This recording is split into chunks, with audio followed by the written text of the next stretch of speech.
Bienvenida. Ustedes Muy han buenos elaborado días. este barómetro social que constituye una medición de cómo está la situación en el país en diferentes aspectos. Cuéntenos, por favor, cómo realizaron este trabajo, cuáles son las preocupaciones más graves que tienen los ecuatorianos. Buenos días, bienvenida. Les saludamos a Alexis Moncayo, quien le habla, Licenia Espinel. Alexis, Yesenia, mucho gusto. Muchas gracias por la oportunidad de presentarles esta medición que se ha hecho a nivel de todo el Ecuador con 1.500 entrevistas. Se ha cubierto todas las provincias del Ecuador con excepción de, ¿cómo se llama? De Galápagos. Ujú.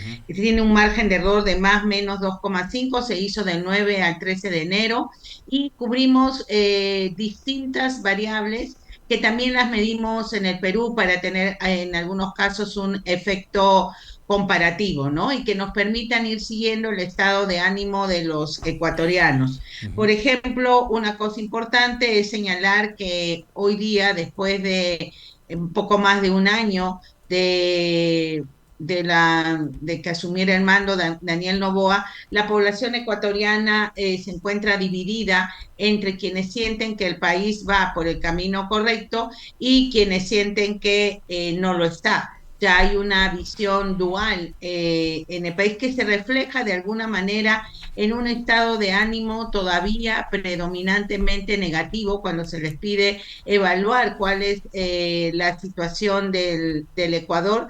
53,3% dice que eso le genera una emoción como miedo, temor, angustia, pesimismo, pena o cólera, Ujú. pero de otro lado hay cierto optimismo hacia el futuro relacionado probablemente con el tema de las elecciones, Ujú. donde 69,7 piensa o se siente optimista cuando se habla acerca de cómo estará el Ecuador en el futuro. Allí Ujú. la esperanza sube a 33% Ujú. y eso es un tema que creo que de alguna manera hay que rescatar también, que las fiestas electorales, como suelen llamarles, son momentos para países como el Ecuador, que están atravesando una situación de crisis, según los propios ecuatorianos. Más del 70% piensa que hay crisis en el Ecuador. Entonces, las elecciones pueden ser una oportunidad de cambio, de quiebre, ¿no? Que Ujú. es en realidad lo que desea el ciudadano. Ujú. Buen día, Giovanna, qué gusto saludarle. A ver, Buenos ahí en días. esa misma línea y a propósito de los datos que ustedes han publicado, la gente, interesantísimo conocer cuál es el estado de ánimo, ¿no? Y las expectativas, pero siempre las elecciones pueden ser como la oportunidad para cambiar el modelo o para ratificarlo. ¿Y la gente qué dice con respecto de si el Ecuador debe o no seguir como va? Mira, allí es donde existe la dualidad, pues, ¿no? Hay una mitad que siente que, un poco menos de una mitad, que siente que está enrumbado y por lo tanto debería seguir como va, y otra mitad que espera más bien un cambio. Ahora, yo creo que ese tema está relacionado en general con algo que ya se viene viendo desde anteriores elecciones. Después de la salida de Lenín Moreno, con Guillermo Lazo y también con el propio Noboa, yo creo que se ha enfocado el Ecuador hacia un cambio en un tema clave, que es el tema de las inversiones, que fue un tema en el que la mayoría de los candidatos en el debate se mostraron de acuerdo, que había que traer inversiones al Ecuador, que están relacionadas obviamente con la generación del empleo. Pero lo que no están viendo es que el modelo que busca el ecuatoriano es como un modelo mixto, más parecido, si Ujú. quieren ustedes, al estado de bienestar europeo, ¿no? O Ujú. sea, sí quieren inversión extranjera, pero 83,7% de los ecuatorianos cree que debería aumentar la calidad de las obras públicas en el Ecuador, 84,1% que debería haber cláusulas en los contratos que garanticen un buen funcionamiento de las obras y un 85,6% que garantice el buen estado de las obras por un largo periodo de tiempo y que 89,4% que se implementen mecanismos para monitorear las inversiones extranjeras, vigilando la calidad de las obras y un 91% vigilando que se preserve el medio ambiente. E incluso cuando preguntamos sobre la concesión del campo petrolero Sacha, solamente 29,8% se mostró de acuerdo, es decir, inversión extranjera sí, ser un país donde la inversión privada sea más fuerte, creo que ese es un consenso, por ejemplo, en el tema de cambio, pero se requiere, según los propios ecuatorianos, controles, medidas y no la desaparición tampoco del tema del Estado, ¿no? Giovanna, que usted decía que un 53,3% tiene un sentimiento negativo, un estado de ánimo negativo. ¿Qué hace que ese 53,3% tenga ese estado de ánimo? ¿Cuáles son las causas que provocan esa desesperanza, esa sensación de que no están bien las cosas y de que no ven una salida a esta situación negativa? Bueno, en este momento el tipo de crisis es fundamentalmente social. O sea, estamos hablando del tema de la delincuencia y de la inseguridad ciudadana como una situación que ha vuelto a crecer y bueno, nunca estuvo por debajo del 60% en este último tiempo la gente que considera la delincuencia como el principal problema, pero hoy ha vuelto a subir casi 20 puntos esa mención. Entonces, si bien es cierto que hay la sensación de que los países terminan adaptándose de alguna manera a estos nuevos escenarios, el Ecuador era un país donde estos problemas estaban muy focalizados, limitados, y estamos en un momento en que la población se siente sumamente insegura. Y allí habría que recalcar incluso que en el caso del presidente Noboa, el porcentaje de quienes lo aprueban, la mayoría lo hace porque reconoce un esfuerzo, pero no porque sienta de que se haya reducido la delincuencia de manera significativa. O sea, esto quiere decir que a la larga la gente ve como un proceso muy difícil de resolver, donde no está viendo un norte, donde, por ejemplo, planes o programas como el Plan Fénix pueden tener una opinión positiva hoy día, pero claramente también tienen una estaca clavada, por ejemplo, con lo que sucedió con los niños lamentablemente desaparecidos y asesinados en Guayaquil.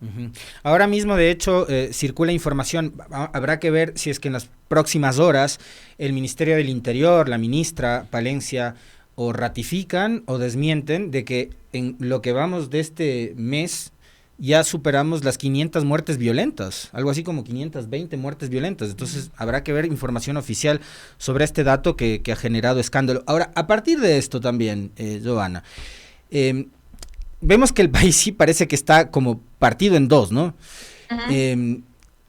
Ese país que está como dividido, fraccionado en dos, dice por un lado que hay cosas que le gustan de Noboa y hay cosas que le disgustan de Noboa. Quisiera saber qué es lo que más y menos de cada lado, ¿no? De lo que más le gusta y le disgusta.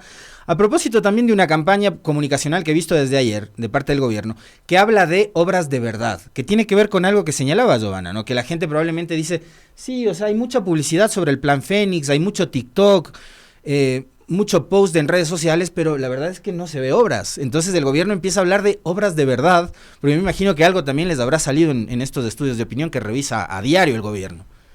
Bueno, es que yo creo que, y ese es, en mi modo de ver, una mala elección, ¿no? Porque realmente la gente, por ejemplo, los que desaprueban la gestión de Novoa, fundamentalmente señalan que no ha hecho nada, 40%, no hace obras, 13,9%, ¿no es cierto? Y la delincuencia sí igual a 11,7%, pero entre los dos primeros está el 53,9%. Pero decirle a la gente que hay obras cuando es evidente que en este año han habido más problemas que construcciones o cosas, puede generar una disonancia cuando efectivamente tienen dos grupos, ¿no?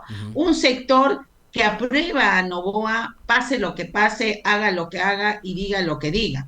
Por ejemplo, es casi un 30% de su aprobación lo hace aún reconociendo que pudiera tener alguna responsabilidad en el tema de los niños. O sea, este es un porcentaje de gente o que cree que no ha reaccionado bien sobre ese tema. Estas personas, haga lo que haga, diga lo que diga el presidente, lo consideran como su última esperanza. Y en el otro lado hay personas que haga lo que haga y diga lo que diga el presidente, lo van a ver críticamente. Y allí es donde yo creo que hay un matiz en la evaluación, porque todo el mundo cuando dice el país está dividido piensa en correísmo y en anticorreísmo.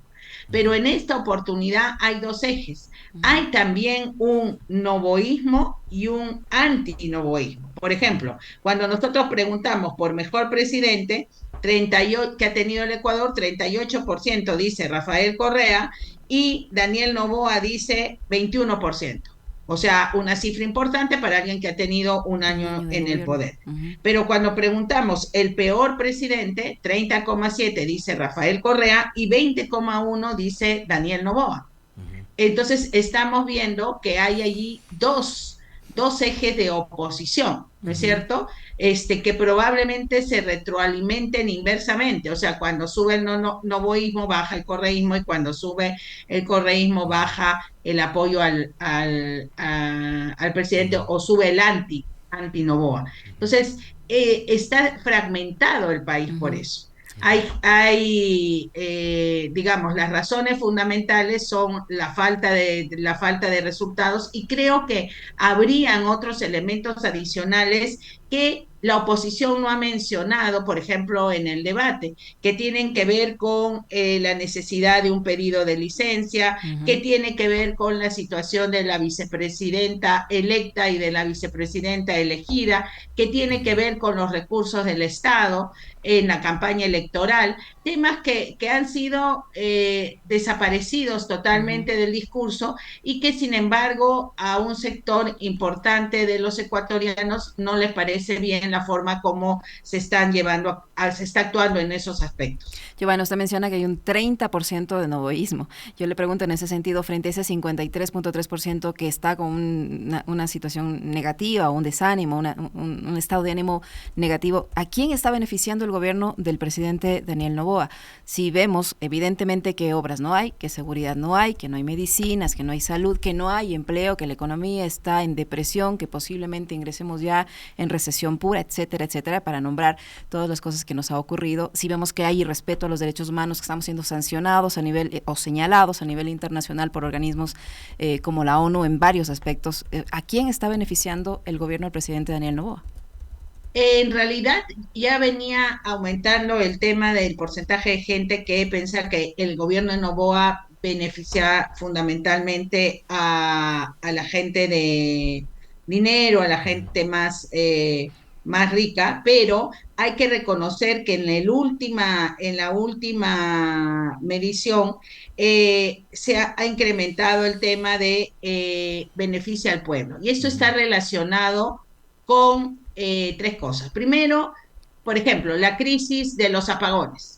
La crisis de los apagones significó una caída de la aprobación, pero hay que reconocerle la capacidad de respuesta, porque hoy día hay un importante porcentaje de gente que considera que el no cobrarles el recibo de la energía eléctrica en estos momentos es positivo, los ayuda, o sea, ya hay. Después ha aumentado el porcentaje de gente que dice que recibe bonos de parte del gobierno. Yo creo que allí ha habido un tema y una focalización, por ejemplo, con el tema de darle $400 a los jóvenes que participen en no sé qué, en un programa, con el tema de las becas. O sea, en realidad sí ha habido en el último tiempo, yo diría en los últimos 3 o 4 meses, una orientación un poco más social focalizada. O clientelar, podríamos creer también, ¿no? Bueno, en realidad ese es el nombre que habría que darle, ¿no? Populismo también le llama, Claro. porque digamos, las opciones de derecha, y en el caso del Perú lo tuvimos mucho, tuvimos un populismo de derecha que duró 10 años en el poder, que fue el Fujimorismo, ¿no? Que se basó básicamente en un gobierno en mano dura, en una situación donde los peruanos nos sentíamos como los ecuatorianos hoy en día, totalmente desprotegidos, en manos, en ese caso, del terrorismo político. Hoy día es el terrorismo social, como se le ha dado en llamar, un gobierno que pudo hacer lo que quiso durante ese tiempo en función de una mezcla de mano dura, autoritarismo y clientelaje. ¿Y hasta qué punto en esta sensación de que está beneficiando al pueblo con medidas focalizadas influye la propaganda? Porque le hemos escuchado durante todo ese tiempo al presidente candidato ofrecer de todo. Ayer estuvo ofreciendo la construcción de puentes, bueno, y obras de verdad, etcétera, etcétera, etcétera. Ya se ha dedicado a ofrecer todo lo que ha podido, ¿no? ¿Hasta qué punto esa sensación que tiene la gente es real? Porque las cifras dicen otra cosa. Bueno, ahí hay un problema que tiene que ver también con algo que no está medio ahí, pero que sí nosotros lo hemos estudiado bastante, que está ocurriendo en Latinoamérica, que es esta tendencia a consumir menos directamente los medios y entrar a través de las redes sociales, o de estas personas que hacen sus programas en función de lo que aparecen en los medios masivos, pero lo reordenan o lo reinterpretan de acuerdo a su buen saber y entender. Esto en general ha creado una atomización de la información. La gente no está muy informada, la gente de alguna manera está con muy pocos argumentos en contra. Pero yo creo que en este caso, al buen desempeño comunicacional del gobierno, llamémosle así, se suma el mal desempeño comunicacional de la oposición, porque finalmente uno ve, y es lo que les volví a decir, a los candidatos en el debate, con una incapacidad para plantear posiciones o temas en sintonía con la gente, en sintonía con lo que le preocupa, que realmente llamó la atención. Y tan es así que, mientras tanto, el presidente, creo que uno de sus anuncios más interesantes en el debate fue esta página de información del gobierno o de análisis fake, ¿no? A la que remitía o remitió al inicio de su alocución y después durante el debate también. Entonces, yo creo que allí se están encontrando con un Noboa que maneja muy bien las redes sociales, que tiene una capacidad de reacción a la crisis coyuntural y que goza además de un momento donde no hay una oposición clara, articulada, ¿no es cierto?, documentada, con las cifras que usted está mencionando. O sea, el presidente cuando anuncia lo de la página esta de fact-checking también entra a jugar en un terreno en el que no le ha ido bien, porque acá ha aparecido en los últimos meses, Giovanna, un grupo de periodistas verificadores de una comunidad denominada Lupa Media, que le ha puesto al presidente durante el informe a la Nación y durante cada discurso que ha dado en situaciones muy incómodas, porque el 88% de información que da el presidente es información o engañosa o falsa. Entonces entra a jugar el mismo juego. Creo que sí, tienes razón, el presidente entiende muy bien este juego de las redes sociales y la conversación digital. Hay un monto de dinero bastante alto del que no se habló en el debate, que está destinado a comunicación del gobierno, teóricamente, ¿no es cierto? Bueno, ayer un medio de comunicación, fíjate, un medio de comunicación publicó que Noboa es la marca que más pauta en Meta, $1 millón, le pasó a Lazo, le pasó a su propio padre y le ha pasado a instituciones como el Consejo Nacional Electoral, es el que más, pero como marca, él como Noboa. Adicionalmente, lo que tú señalas, hay una publicidad estatal que no se toma en cuenta. Claro, y ese es el tema. En la época de Alberto Fujimori, el gobierno de Alberto Fujimori pasó a ser de lejos el primer anunciante en el Perú. Era de lejos el tema. Entonces, ahí hay una inversión, porque claro, hay iniciativas como las que tú señalas y probablemente sin eso sería mucho peor, pero lo que ellos están haciendo es consolidar un núcleo, ¿no? O sea, le están hablando y le están dando argumentos a ese como 30% que es